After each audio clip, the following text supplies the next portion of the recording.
ఇంకొకటి సీతక్క, జనరల్గా మనం ఈరోజు మహిళా దినోత్సవం గురించి మాట్లాడుకుంటున్నాం. చట్టసభల్లో ఉన్న మహిళలు కూడా, మహిళ అనగానే ఫస్ట్ మహిళ ఏ ఫీల్డ్కి వచ్చినా ఫస్ట్ ఎదుర్కొనేది బాడీ షేమింగ్. బాడీ షేమింగ్ అది సెక్షువల్ హెరాస్మెంట్ అని అనలేం, కానీ జనరల్గా బాడీ షేమింగ్. అది జవహర్ లాల్ నెహ్రూ ఏకైక కూతురైన ఇందిరాగాంధీ నుంచి ఇక్కడ సీతక్క, ఒక గిరిజన బిడ్డ సీతక్క కూడా, వీళ్ళందరూ కూడా ఏదో ఒక సందర్భాల్లో ఎదుర్కొన్నారు. అది కూడా చట్టసభలో, ఎక్కడైతే మనం శాసనాలు చేస్తామో ఆ సభలోనే ఎదుర్కొన్నాం. ఏంటి దాని మీద మీకు ఎలా అనిపించింది? అదే నేను ఉద్యమాలలో ఉన్నప్పుడు నేర్చుకున్నప్పుడు మహిళా సంఘాలు పెట్టి మహిళల్ని బాగా ఎంకరేజ్ చేయాలన్నప్పుడు ఊర్లలో ఇట్లా చిన్న చూపు చూస్తున్నారు, తిరుగుబోతు అంటున్నారు, మహిళా సంఘాలలో చేరొద్దు అంటే మేము పెట్టిన సంఘాలు, అప్పుడు పొదుపు సంఘాలు కూడా వాళ్ళు కూడా పాపం ఎదుర్కొన్నారు. ఎట్లా అన్నప్పుడు కరీంనగర్ లాంటి ఉద్యమ ప్రభావిత ప్రాంతాలప్పుడు మేము నేర్చుకునేది, మహిళలు అంటే ఫస్ట్ బయటికి రాగానే ఫస్ట్ వాళ్ళ క్యారెక్టర్ను అసాసినేషన్, హననం చేస్తూ ఉంటారు, వ్యక్తిత్వాన్ని చంపుతారు. అయినా దాటుకొని ముందుకు రావాలి. నువ్వు వ్యక్తిత్వ హననం జరిగిందని అక్కడే ఏడ్చుకుంటూ కూర్చుంటే బయటికి రాలేవు. కానీ ఇప్పటికి కూడా మేము అదే ఫేస్ చేస్తూ ఉన్నాం. మనం కూడా అసెంబ్లీలో, సాక్షాత్ అసెంబ్లీలో నాతోటి పక్కన ఒక సోదరుడు కూర్చుంటే దాన్ని మాఫింగ్ చేసే అసెంబ్లీలో ఎంత దారుణము.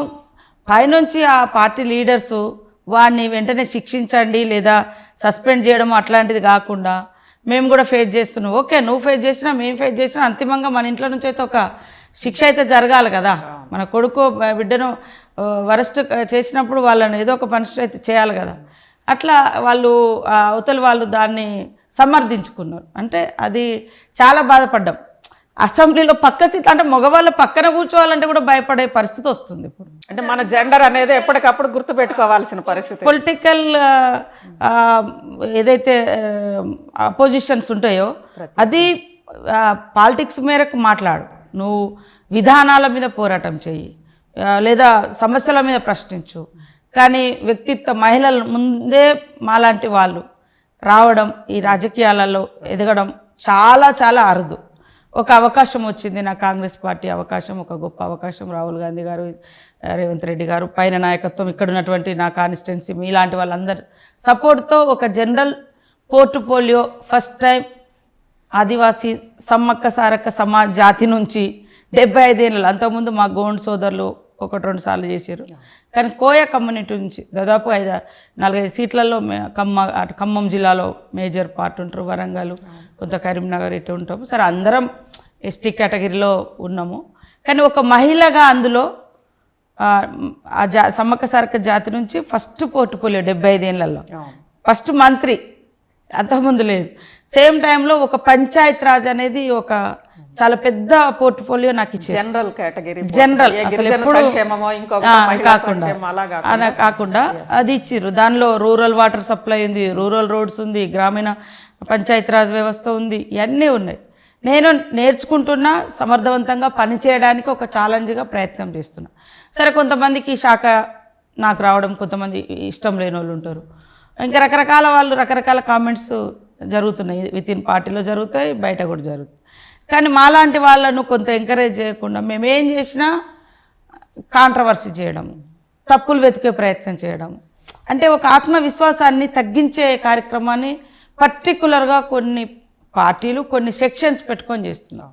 గతంలో మీరు చూస్తే ఈ రాష్ట్రంలో ఒకే ఫ్యామిలీ, ఒకే మెంబరు రాష్ట్రానికి మొత్తం ఒకరే ప్రతినిధిగా ఉండేది. కానీ ఈరోజు మహిళలే ఈ రాష్ట్ర ప్రగతికి సోపానాలుగా మనం వాళ్ళని ఎంపవర్ చేస్తున్నాం, ఎంకరేజ్ చేస్తున్నాం. ప్రతి మహిళను మీరు యాక్టివ్గా ఉండాలని చెప్తున్నాం. కానీ దాన్ని తట్టుకోలేక మహిళలకు ఇచ్చే పథకాలను కించపరుస్తున్నారు. ఫ్రీ బస్ అంటే క్యాబరెట్ డ్యాన్స్ అంటారు, ఫ్రీ బస్ అంటే ఆడోళ్ళు ఒక సామెత ఉండే 33 ఉల్లిగడ్డలు. అయ్యో, నువ్వు ల్యాప్టాప్, కంప్యూటరు, సెల్ ఫోన్ పెట్టుకొని ట్విట్టరు లేదా నీవు ఆఫీస్ వర్క్ బస్సులో చేసుకుంటే ఏం పని తప్పు లేదు. కానీ ఆడోళ్ళు ఇంట్లో తను కూర్చున్న సీట్లో తన పని తను చేసుకుంటున్నది.